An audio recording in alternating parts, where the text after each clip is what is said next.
3, 2, 1, go.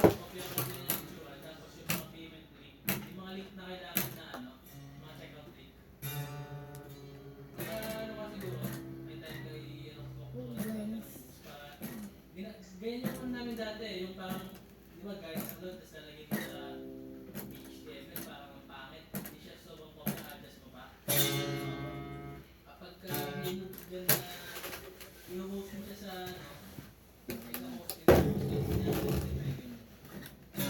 tapos, kaya naman nasa Go 11 kasi di ba yung mga payment link, tsaka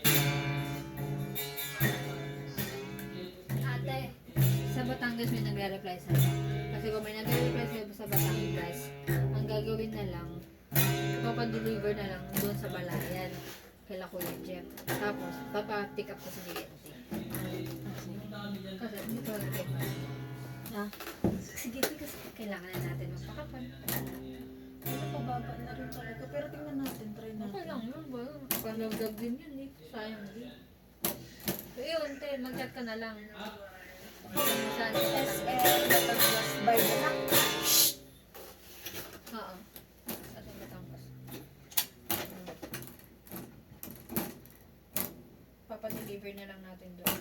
Ba't hindi ko pwede direct dito? Hindi ata.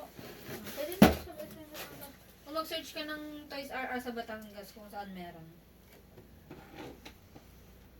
Asa August 10 na. Ayun pala, eh.